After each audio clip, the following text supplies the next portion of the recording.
வணக்கம், welcome back to chef Deena's kitchen. இன்றைக்கி நம்ம சேனலில் பார்க்க போகிற ப்ரிப்பரேஷன் எள்ளு உருண்டை. எள்ளு உருண்டை பல வகையாக பண்ணலாம். வெல்லம், எள்ளு, அதுக்கப்புறம் பவுட்ரு பண்ணி நல்லா உருண்டையாக பிடிச்சி அப்படியே கூட வைப்பாங்க. ஆனால் இன்றைக்கி பண்ண போகிற எள்ளு உருண்டைன்னா நம்ம ஸ்கூல் போகும்போது அந்த காலத்தில் சாப்பிட்ருப்பீங்களா, அந்த காலம் சொல்லக்கூடாது, அந்த டைமில் சாப்பிட்ருப்பீங்க. அந்த ஃப்ரை பண்ண எள்ளு உருண்டை தான் நம்ம இன்றைக்கி சேனலில் பண்ண போகிறோம். இந்த எள்ளு உருண்டை பார்க்கும்போது இந்த வெள்ளை கலர் பேக்கெட்டில் சின்ன சின்ன கடையில் பெட்டிகளில் பார்த்தீங்கன்னா ஃப்ரை பண்ண எள்ளு உருண்டை போட்டு 4-50 காசு விற்பாங்க. நான் ஸ்கூல் போகும்போதெல்லாம் வாங்கி நல்லா சாப்பிட்ருக்கேன். ஸோ அந்த எள்ளு உருண்டை தான் இன்றைக்கி நம்ம சேனலில் பண்ணியிருக்கோம். இந்த எள்ளு உருண்டை, வெல்லம், அதுக்கப்புறம் அரிசி, இந்த மூணு இன்க்ரீடியன்ஸ் வச்சு ஒரு ஈஸி ஸ்டைலில் சொல்லி கொடுத்துருவோம். கண்டிப்பாக ட்ரை பண்ணி பாருங்கள். அதுக்கு முன்னாடி இந்த ப்ரிப்பரேஷன் தேவையான பொருட்கள் பார்த்துலாம். எள்ளு உருண்டைக்கு தேவையான பொருட்கள்: பச்சை அரிசி 100 கிராம், வெள்ளை எள்ளு 50 கிராம், கருப்பட்டி 75 கிராம், ஏலக்காய் பவுடர் சிறிதளவு, உப்பு சிறிதளவு, ஆயில் ஃப்ரை பண்ணுறதுக்கு தேவையான அளவு. இதாங்க இந்த ப்ரிப்பரேஷன் தேவையான பொருட்கள். ஃபஸ்ட்டு நம்ம என்ன பண்ண போகிறோம்னா, இந்த பச்சை அரிசியை ஒரு 2-3 மணி நேரம் தண்ணியில் ஊற வைங்க. ஊற வச்ச பிறகு நல்லா வாஷ் பண்ணிட்டு இந்த மாதிரி ஒரு காட்டன் கிளாத்தில் போட்டு ட்ரை பண்ணுறோம். இந்த ட்ரை பண்ணும்போது கவனிக்க வேண்டிய விஷயம் எனக்குன்னா, ஒரு 80 to 90% ட்ரை பண்ணணும். ஃபுல்லாக ட்ரை பண்ண வேண்டாம், கொஞ்சம் ஈரப்பதம் வேணும். அதனால் ஒரு 10% ஈரப்பதத்தோடு அப்படியே வச்சுருங்க. நார்மலாக நம்ம வீட்டில் ஃபேனு கீழே வச்சு நம்ம ட்ரை பண்ணுவோம், பார்த்திங்கன்னா அதே மாதிரி பண்ணுறேங்க.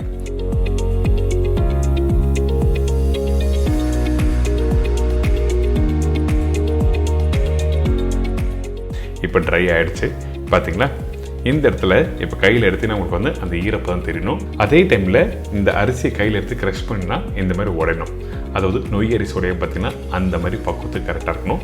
அதனால தான் ஒரு 10% ஈரமாக இருக்கணும்னு சொல்கிறேன். இப்போ ரெடி ஆகிடுச்சு பார்த்தீங்களா.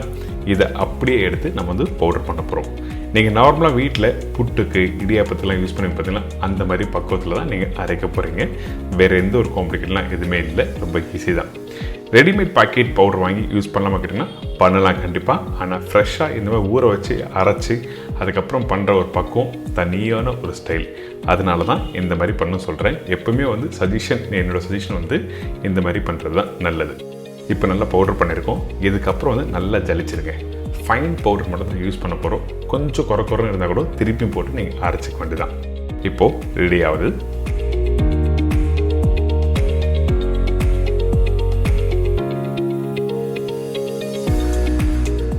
இப்போ மேலே பார்த்தீங்கன்னா அந்த அரிசி நொய் மாதிரி ரெடியாக இருக்கணும். இதை திருப்பி நீங்கள் மிக்சியில் போட்டு அரைச்சிக்க வேண்டியதான்.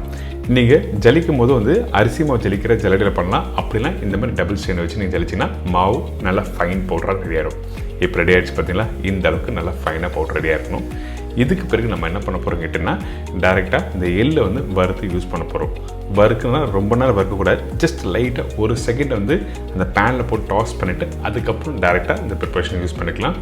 எள்ளு நல்லா பொரிஞ்சு வர அளவுக்கு நீங்கள் பண்ணக்கூடாது. அப்படி பண்ணிங்கன்னா ஆயிலில் ஃப்ரை பண்ணி எடுக்கும்போது அந்த எள்ளு சாப்பிடும்போது கசப்பு தன்மை வரும். அதனால் தெளிவாக ஜஸ்ட் பேனில் லைட்டாக ரீஹீட் பண்ணிவிட்டு அதுக்கப்புறம் இந்த அரிசி மாவில் மிக்ஸ் பண்ணிக்கலாம்.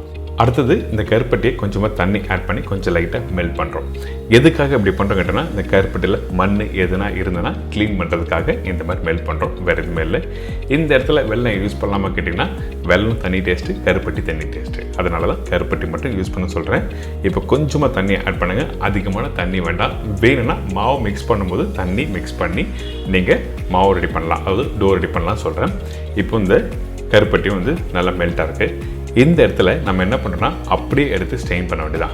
ரொம்ப நேரம் குக் பண்ண வேண்டிய அவசியம் இல்லை. அதாவது ஒரு கம்பி பதம், 2 கம்பி பதம் அப்படிலாம் எதுவுமே இல்லை. ஜஸ்ட் மெல்ட் பண்ணிட்டு இந்த மாதிரி ஸ்டெயின் பண்ணுங்கள்.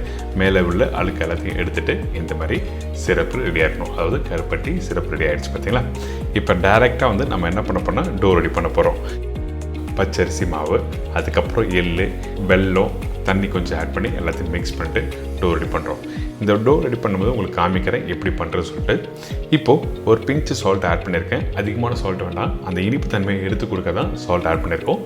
அதுக்கு பிறகு ஏலக்காய் பவுடர் வேணும்னா நீங்கள் கொஞ்சம் சுக்கு பவுடரும் யூஸ் பண்ணலாம். அதாவது ட்ரை ஜிஞ்சர் பவுடர் வேணும்னா ஆப்ஷனாக நீங்கள் யூஸ் பண்ணலாம், ஒன்றும் தவறலாம் இல்லை. இப்போ ரெடி பண்ணி வச்சுருக்க இந்த கருப்பட்டி வெல்லத்தோட சிறப்பு இதில் ஆட் பண்ணி நல்லா மிக்ஸ் பண்ணுங்கள். மிக்ஸ் பண்ணும்போது அந்த எள்ளு இருக்கிறதுனால உதிரியாக இருக்க மாதிரி ஃபீல் பண்ணுவீங்க.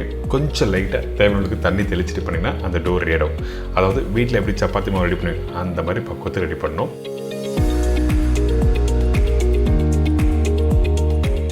இப்போது கொஞ்சமாக தண்ணி தெளிக்கிறேன். அதிகமான தண்ணி இருக்கக்கூடாது. நான் மொத்தமாகவே இந்த அளவுக்கு மட்டும் தான் தண்ணி யூஸ் பண்ணியிருக்கேன். ஃபஸ்ட்டு அந்த வெல்லம் வந்து மெல்ட் ஆக்கிறதுக்கு கொஞ்சம் தண்ணி ஆட் பண்ணேன். அதுக்கப்புறம் இந்த இடத்துல யூஸ் பண்ணியிருக்கோம். இப்போ மிக்ஸ் பண்ணி எடுத்துன்னா இந்த மாதிரி டோ ரெடி. இப்போது சின்ன சின்ன உருண்டையாக பிடிச்சிருக்கேன். ரொம்ப பெரிய சைஸில் வேணால் மீடியமான சைஸில் கரெக்டாக உருண்டை மாதிரி பிடிச்சி நீங்கள் ஃப்ரை பண்ண வேண்டியதான். எண்ணெய் சூடாக இருக்குது. இதில் 1 by 1 போடுறோம். இந்த எண்ணெய் சூடாக இருக்கும் போது நீங்கள் கவனிக்க வேண்டிய விஷயம் என்ன கேட்டினா, எண்ணெய் சூடு இல்லாமல் போட்டாலும் உங்களுக்கு வந்து வெடிப்பு வரும். ஆனால் அதே டைமில் கம்ப்ளீட்டாக ப்ரிப்பரேஷன் முடிஞ்சு வர டைமில் 1 by 2 உடஞ்சி வந்துடும். உடையக்கூடாது, வெடிப்பு தான் வரணும். அதனால் தெளிவாக உங்களுக்கு நான் சொல்லியிருக்கேன். ஸோ கரெக்டான சூடில் 1 by 1 போட்டு ஃப்ரை பண்ணிடுங்க. ஒரு சூப்பரான எள்ளு உருண்டை ரெடி.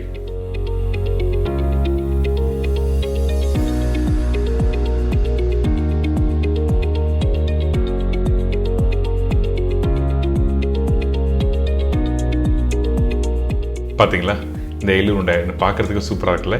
இந்த மாதிரி தான் நீங்கள் வீட்டில் ஃப்ரை பண்ணும்போது கரெக்டாக வரணும். ஸோ கண்டிப்பாக நீங்கள் இந்த ப்ரிப்பரேஷன் பண்ணிவிட்டு ஒரு சின்ன டப்பாவில் போட்டு வீட்டில் இருக்க குழந்தைங்களுக்கு எப்போனா தரலாம். ஒரு அருமையான ஒரு எள்ளு உருண்டை எப்படி பண்ணுறது சொல்லி கொடுத்துருக்கேன். ட்ரை பண்ணுங்கள்.